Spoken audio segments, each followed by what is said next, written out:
E uma coisa antes da gente iniciar, essa live ela só vai funcionar bem pra você a partir do momento que você disser pra você mesmo, essa live é pra mim, eu preciso ouvir isso e eu preciso olhar pra porção em mim que é vitimista ainda, tá? Por quê? Porque todos nós temos uma porção dentro de nós que continua refém desse lugar vitimista, tá? E a gente não consegue lidar bem com aquilo que se apresenta fora, com alguém que entra nessa postura vitimista e que vem também tentar de alguma forma colher benefícios ali com a gente não consegue se defender bem se a gente não lidou primeiro com as nossas próprias sombras. Por quê? Porque na verdade a vítima ela entra nesse lugar onde ela busca por culpados e ela não reconhece nenhuma parcela da sua própria responsabilidade naquilo que ela está criando para sua própria vida. Então todos nós precisamos agora enxergar essa porção dentro de nós para que a gente possa também olhar para isso e se responsabilizar por esse processo e se responsabilizar por esses lugares onde a gente tem muitas vezes ganhos secundários e a gente não assume, na verdade, essas responsabilidades e acaba transferindo isso a outras pessoas. E aí o que acontece? Quando chega uma pessoa se fazendo de vítima próxima a você, como você não lidou com as suas próprias sombras, com as suas próprias questões, você acaba caindo na armadilha. Você acaba, na verdade, ficando refém desse padrão. Você acaba olhando para a pessoa como coitada, como se ela não fosse capaz de lidar, né, com as suas questões. Mas na verdade ela é. Mas você só chega nesse ponto a partir do momento que você também já olhou para tudo isso. Primeira coisa, quando a gente fala de vítima, eu não tô dizendo para vocês que vocês nunca foram vítimas de nada, tá? Sim, existe uma dor, existe uma situação que muitas vezes aconteceu na sua história, aconteceu lá no seu passado muitas vezes, então às vezes é uma memória antiga, e que às vezes é um sentimento adotado, às vezes nem faz parte de você, mas é algo que você tomou do seu próprio sistema, um padrão inconsciente, e que essa ferida é real. Eu não tô dizendo que ela não existe. O grande problema acontece quando a pessoa permanece alimentando essa estrutura vitimista. Por quê? Porque ela tem ganhos secundários ali, como eu já disse pra vocês. A vítima, na verdade, ela se exime dessas responsabilidades porque ela transfere a culpa para os demais. Ela empurra tudo isso, tudo que ela tá sentindo, tudo que muitas vezes é ela que precisa lidar para os outros. Então ela tem um olhar acusatório, ela tem uma sensação, ela traz uma agressividade passiva muitas vezes na fala dela, ela acusa, ela culpabiliza o outro e o outro muitas vezes fica preso ali naquela relação com a vítima, se sentindo devedor, se sentindo responsável por aquela demanda que a vítima traz. Certo? E aí o que acontece? Tem uma fala aqui do Bert que eu quero ler pra vocês, que ele vai dizer o seguinte sobre as vítimas. Nós não podemos trabalhar com alguém que se apresenta como uma vítima. Enquanto ela se coloca assim, ela se torna agressiva aos outros. As vítimas são muito perigosas. Alguém que se queixa do quão ruim o mundo está o tratando, não está trabalhando, na verdade, para consertar a sua situação. Ela está tentando arrastar todo mundo pro seu próprio estado. Todo mundo que discordar da sua reclamação será ruim. As vítimas, na verdade, tentam tornar todos culpados. Certo? E aí, é aquilo que eu falei pra vocês. Muitas vezes a vítima, ela lança um olhar de cobrança aos outros pra te fazer sentir culpado, se sentir devedor. E o grande problema dessas relações disfuncionais, onde a pessoa entra nesse papel, é que muitas vezes, né, dentro dela se sente extremamente sozinha. Por quê? Porque no fundo, as pessoas que estão ali vinculadas a ela, muitas vezes elas não estão por livre e espontânea vontade. Elas estão, muitas vezes, presas numa conta, numa demanda, numa dívida que elas acreditam que tem em relação à vítima em si, em relação a essa pessoa, tá? Então não são relações espontâneas, não são relações saudáveis. São relações onde você muitas vezes é refém disso, ou muitas vezes você se coloca nessa postura e mantém os outros aprisionados, tá? E aí, o Bert traz uma outra fala que ele vai dizer o seguinte: nós nos agarramos ao nosso papel de vítimas para que os outros se sintam culpados. Esse sentimento de culpa é o penhor que deve garantir as nossas reivindicações. Gente, presta atenção nessa fala do Bert. Esse sentimento de culpa é o penhor que deve garantir nossas reivindicações. Nas outras lives eu já falei dessa culpa. que muitas vezes a gente fica refém e que na verdade não é nossa. É uma culpa que nos aprisiona em responsabilidades que não nos competem. Então, na verdade, para você conseguir sair desse laço emocional onde uma pessoa tá ali tentando te manipular através desse papel, você precisa assumir e sustentar esse sentimento de culpa. Você precisa conseguir enxergar além dessas demandas a força dessa pessoa de poder carregar o seu próprio destino, de poder sustentar os seus próprios processos. Por isso que eu falei pra vocês lá no começo, uma pessoa que não olha para suas próprias sombras, que não integrou tudo isso, que não lidou com o seu próprio processo, olha para o outro que tá nesse papel e sente pena, e sente dó, e não acredita no potencial do outro. Por quê? Porque ela tá projetando uma parte de si na outra pessoa.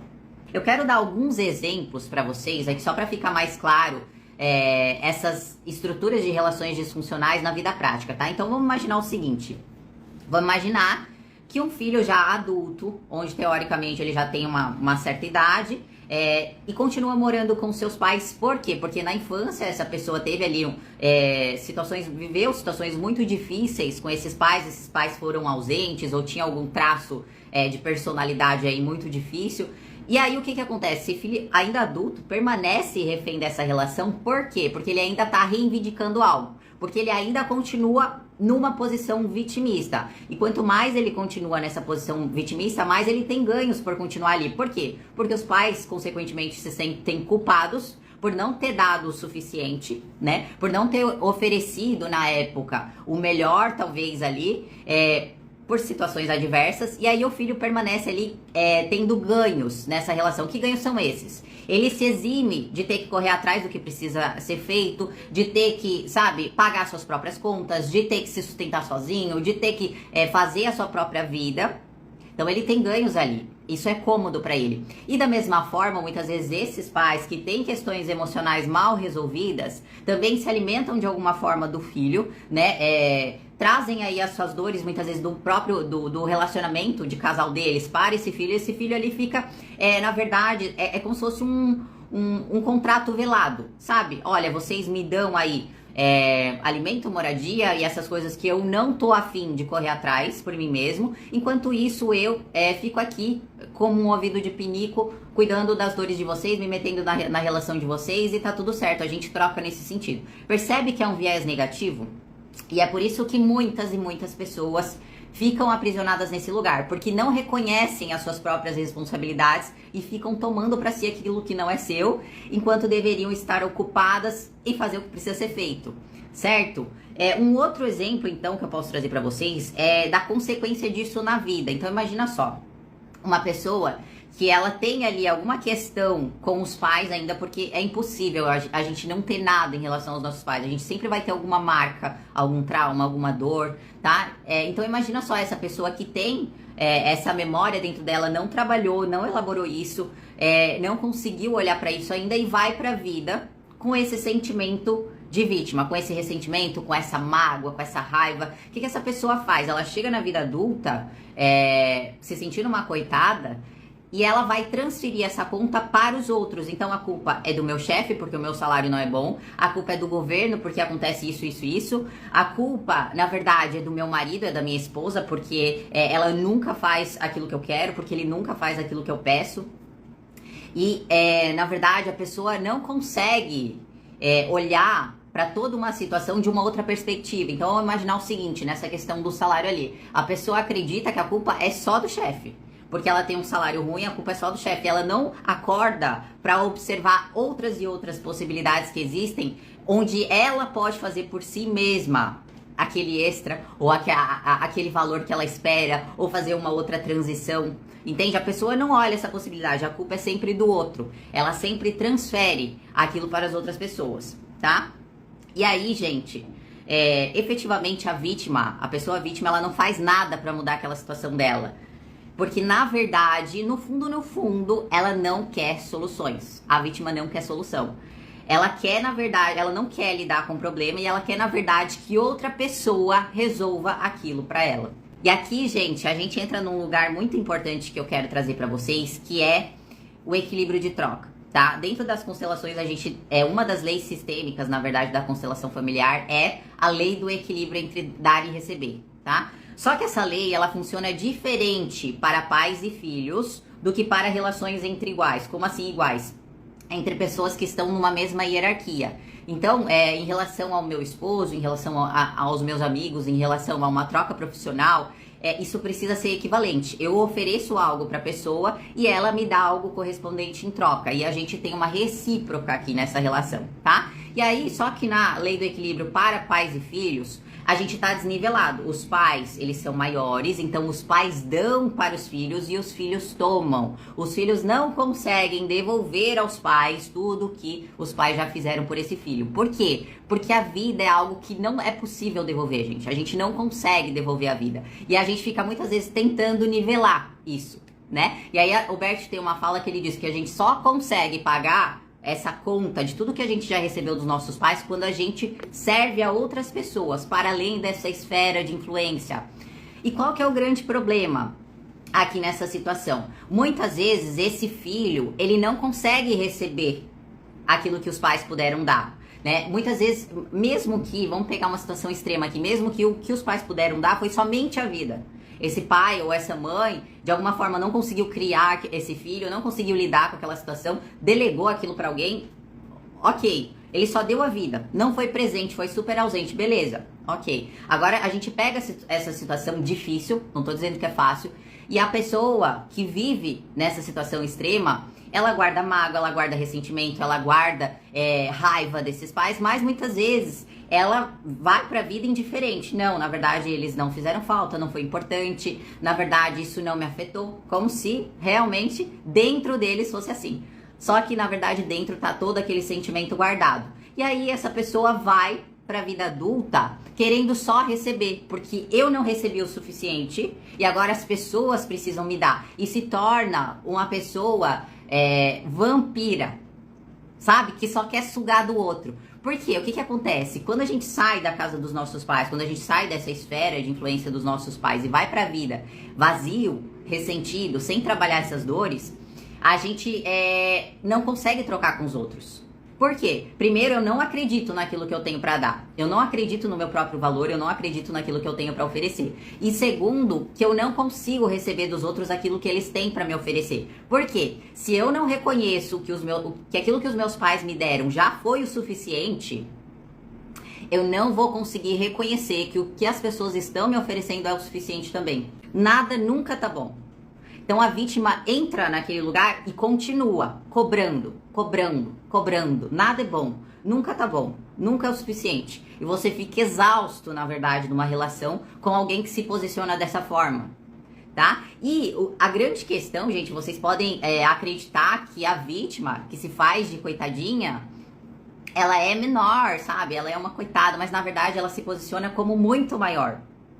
Ela se posiciona como grande, como eu sou certa, eu tenho razão. Esse é o posicionamento da vítima, tá? E aí, deixa eu pegar um exemplo aqui, deixa eu ver o que eu anotei. Um exemplo, eu vou falar de cabeça, tá? Esse exemplo tá no livro do Bert, eu não vou lembrar qual que é o nome desse livro aqui. Mas é o seguinte, vou relatar essa história só pra vocês entenderem isso. Em um certo momento, uma mulher decidiu se divorciar do marido porque ela começou a se interessar por outra pessoa. Ela se apaixonou por outro homem. E aí ela decidiu se separar, pediu divórcio pro marido. O marido ficou super chateado, não esperava aquela situação ali. E beleza, passou um tempo depois do divórcio ali, a mulher se arrependeu, viu que ela não tinha feito uma boa escolha e viu que ainda amava o ex-marido, ainda amava aquele homem. Qual que é a grande questão? Aí essa mulher voltou arrependida pro ex-marido, pedindo que ele aceitasse ela de volta como mulher. E aí esse homem não quis dar uma solução ali, uma resposta de pronto, e decidiu ir até consultar um terapeuta. Quando eles foram no terapeuta, esse homem disse assim pro terapeuta: olha, a situação é essa, e eu gostaria que a minha ex-mulher, ela reconhecesse, né, e ela me fizesse alguma declaração. E aí o terapeuta foi lá, interviu, pediu pra mulher fazer isso, e aí a mulher fez, sabe, meia boca, assim, não fez do coração, fez qualquer coisa, e aí o homem não ficou satisfeito, não sentiu que era verdadeiro, não conseguiu confiar verdadeiramente naquela mulher de volta. Beleza. E aí o terapeuta falou, olha, ele espera que você realmente se arrependa, ele espera assim, né? E aí a mulher foi lá novamente conversar com esse marido, então ela se arrependeu de verdade, ela falou do coração dela, ela disse que queria uma nova chance. E aí, mesmo assim, mesmo com esse movimento sincero da mulher, o homem, mesmo gostando dela, mesmo amando ainda ela, ele não conseguiu aceitar a reparação. Por quê, gente? Qual que é a grande questão aqui por trás? A vítima, quando a pessoa ela é vítima de alguma situação, ela se sente moralmente superior ao outro. Então, é isso que eu quero que vocês entendam. A vítima nunca consegue admitir a sua própria fraqueza, nunca consegue admitir os seus próprios erros. Então, aquele homem, naquele momento, ele se posicionou como superior, né? Olha, não é bom o suficiente o que você está me oferecendo. E aí o terapeuta interviu e falou o seguinte para ele: olha, é nítido o quanto que essa mulher te fez sofrer. E aí quando o terapeuta falou isso, o homem começou a chorar. Começou, na verdade, a trazer a dor para fora. Começou a colocar para fora aquilo tudo que estava emaranhado dentro dele. Só que aí o terapeuta disse o seguinte: mas contra tal inocência, o culpado não tem chance nenhuma. O que é isso, gente? Quer dizer que quando eu me posiciono como moralmente superior a outra pessoa, sem aceitar a reparação dela, sem aceitar as desculpas dela, sem reconhecer a minha própria humanidade de que muitas vezes eu posso errar também nas minhas decisões, o relacionamento não tem chance nenhuma. E quando o terapeuta disse isso, o homem acordou e entendeu que ele precisava aceitar aquela reconciliação para eles poderem recomeçar novamente de uma outra forma, tá, gente? E o que acontece? Muitas vezes, esse caso que eu trouxe como exemplo aqui pra vocês, na vida prática, ele não acontece bem dessa forma. Por quê? Porque aqui nessa situação, os dois queriam ainda continuar juntos, os dois queriam ainda manter o relacionamento e foi necessário essa reconciliação para que os dois pudessem recomeçar. Mas muitas vezes você não consegue se reconciliar com algo, principalmente, que fez parte do teu passado, muitas vezes porque, vamos supor que é uma dor em relação ao teu pai ou à tua mãe, muitas vezes eles não estão mais vivos, muitas vezes esse pai ou essa mãe abandonou você nunca mais teve contato e você permanece com aquela ferida em aberto dentro de você. Mas qual que é a grande questão? Você precisa se dar a oportunidade de fazer essa reconciliação no teu coração. Por quê? Porque as outras pessoas não têm nada a ver com isso. Entende, gente? Porque a partir do momento que eu não lido com a minha dor, que eu não faço essa reconciliação no meu coração, eu vou levando essa conta pro meu parceiro, pro meu chefe, pra minha vida como um todo. E nada dá certo, nada funciona. Gente, o quão importante é a gente olhar pro nosso passado e fazer as pazes com ele, para que a gente possa proteger as nossas relações futuras, para que a gente não transfira, não projete tudo isso num lugar que, na verdade, não é ali, não cabe ali, não faz parte daquela relação. E aí aqui, gente, o que eu quero trazer pra vocês também é o seguinte: a vítima, geralmente, quem se posiciona como vítima, geralmente atrai um salvador, tá? São duas características aqui, dois traços, na verdade, que tem dentro da teoria do Karpman, mas eu não vou trabalhar toda a teoria aqui porque não cabe. Mas o que acontece? Essas relações são relações disfuncionais. Sempre um tenta completar o outro, tá? E aí a vítima geralmente atrai um salvador. Alguém que, na verdade, se compadeça de todo aquele discurso ali da vítima e assuma por ela aquilo que ela não tá disposta a olhar, aquilo que ela não tá disposta a fazer. A vítima atrai um salvador que começa a assumir por ela essas responsabilidades que ela não tá afim, que ela não tá disposta, né? E muitas vezes esse salvador, né, ele se compadece desse discurso dela. Por quê? Porque isso também é uma maneira de manter, querendo ou não, o outro também se sentindo um pouco devedor. Então, na medida com que eu assumo algo por você, logicamente, em algum momento você vai ter que assumir algo por mim, algo que eu não tô afim, algo que eu não tô disposto. Então, fica uma relação que não é saudável, é uma troca negativa, entende, gente? Porque ninguém sabe separar, bom, isso aqui na verdade pertence a mim, isso aqui na verdade eu preciso olhar, né? Eu preciso encarar essa situação e você não tem nada a ver com isso, fica tranquilo, né? Eu vou cuidar disso. E por que que o salvador, gente, muitas vezes faz isso?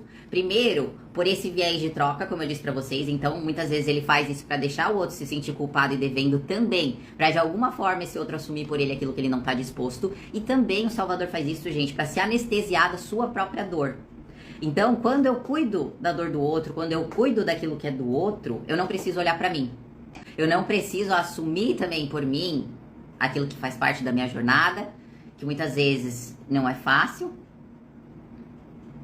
mas que eu não tô disposto a encarar ainda, né? E aqui entra o viés da culpa que eu sempre falo pra vocês. Como essas relações são muito baseadas em culpa, né? Essas relações, elas se moldam ali, elas se enlaçam através da culpa. Você precisa encarar e suportar a culpa, né? De seguir o seu caminho, de escolher pela sua felicidade e deixar o outro cuidar dos assuntos que pertencem a ele.